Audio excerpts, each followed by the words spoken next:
Proworx Performance builds several engines to many performance specs. Today, we'll be looking at a 427 Chevy capable of 540 horsepower and suitable for nearly unlimited applications.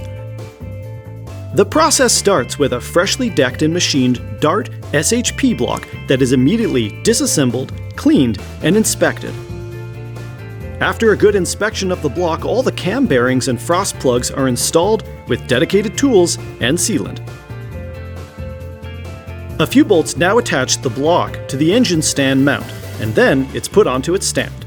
This will make working on the engine much easier for the builder. The block is then prepared for paint, ensuring that paint stays out of vital spots such as cylinder walls. After a few coats of heat-resistant paint, the engine is now going to look great for many years to come. While the engine is drying, our master engine builder begins to unpack and inspect the stroker kit from SCAT. Pistons, rods, and crankshafts all go through a high-power jet wash and dry, removing any packaging grease. This ensures that any excess weight is removed from the parts, making them ready for weighing and balancing. Over at the balancing station, the entire piston and rod assembly is weighed. This includes the piston and pin assembly, piston rings, connecting rods, small and big end. All of these measurements are carefully considered, and it allows the builder to not only assign parts to a cylinder, but it allows him to calculate and set up appropriate bob weights to spin and balance the crankshaft. The bob weights simulate the piston and rod combination on the crankshaft, and it allows the builder to eliminate any unwanted vibration from the rotating assembly. The balancer tells the technician precisely where and how much weight needs to come off the crankshaft, and he does this using the built-in drill press. This allows the engine to run perfectly balanced, maximizing power and efficiency. The crankshaft is then removed from the balancer and is carted back to the assembly room. Once in the engine room, the crankshaft is measured for bearing clearances using a micrometer, and final clearance is checked with a dial bore gauge. This allows him to install the correct bearings into the block as well as the connecting rods. Adding fastener-specific lubricant to the hardware allows him to properly torque down the mains to spec, giving him the exact measurement of the bearing diameter. After measuring the bearings and Len is happy with the dimensions, the main caps are removed. Silicone front main seals are installed and lubricated with a special house blend oil. At the same time, the bearings are also lubricated for the crankshaft. The crankshaft is then placed into the engine block and is checked for thrust movement tolerances. Once it gets the stamp of approval, the crankshaft is then secured in place with the main caps and is torqued into place. Len gives the crankshaft a quick turn, inspecting it again before moving on to the next step. Next, he adds the crank dowels with a quick tap of a hammer. Using a special tool, the crankshaft gear is firmly pressed into place. The camshaft is then unpackaged, cleaned, and lubed to go into the engine block. It is then very slowly and carefully inserted into the block, making sure not to damage the camshaft or the cam bearings. The cam gear and timing chain is then installed, and using some red Loctite, the cam gear is bolted and torqued to spec. Every piston is inspected a final time and then gets clips installed to help retain its pin. Using a rod clamp, the connecting rods get their fasteners removed and the bearings installed.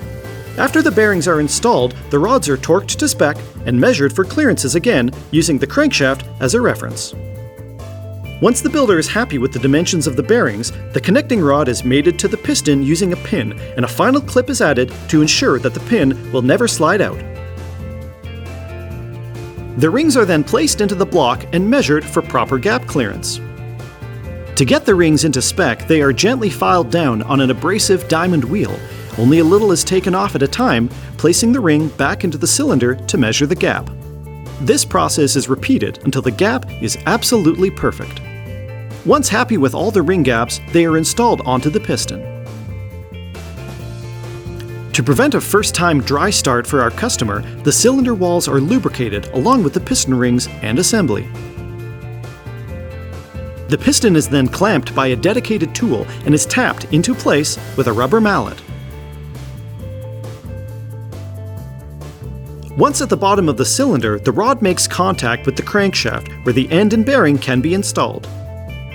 Once all 8 pistons are in place, the fasteners are torqued to spec. Moving to the front of the engine block, the engine is prepped for timing chain cover gaskets with a layer of silicone, gasket, and another layer of silicone. This is immediately followed by the timing chain cover. This process makes sure that the oil does not leak out. Next, the oil pan is removed from its box. It's measured and compared to the oil pickup for the pump.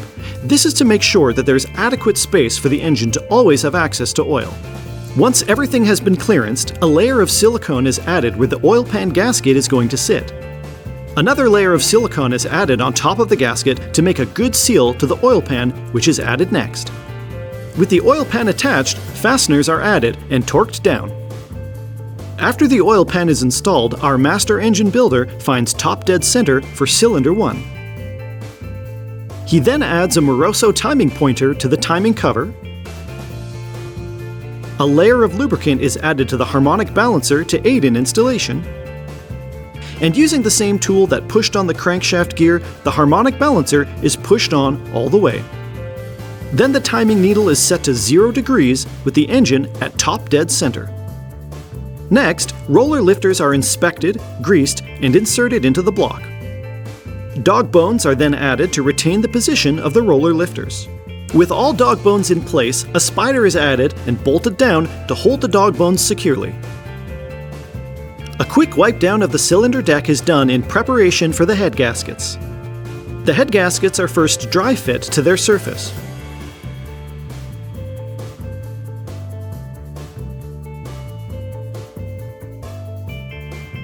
After a quick visual inspection, the cylinder heads are added to the block and torqued down in a very specific sequence multiple times.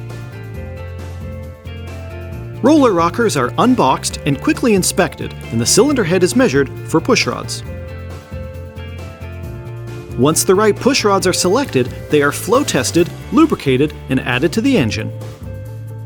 The roller rockers are added to the cylinder head, and after a quick shot of oil, they're secured with dedicated hardware. And with a little bit of patience and time, the lashing for the rockers is set, and the hardware is locked into place. On the home stretch, the intake gasket is prepped with silicone and is added to the cylinder head. Another layer is carefully added to the top of the gasket, followed by a heavy layer of silicone to the main surface between the block and the intake. This makes for a perfect seal for the intake that should never leak. The intake is then carefully added to the top of the engine and bolted down tightly. Excess silicone is then removed and treated. And finally, a set of valve covers are added to the engine, completing the look. Now this engine is finished and ready to be firing on all cylinders. If you have any questions about a Proworx engine for yourself, please leave a comment or get a hold of your nearest JB's Power Center for more information.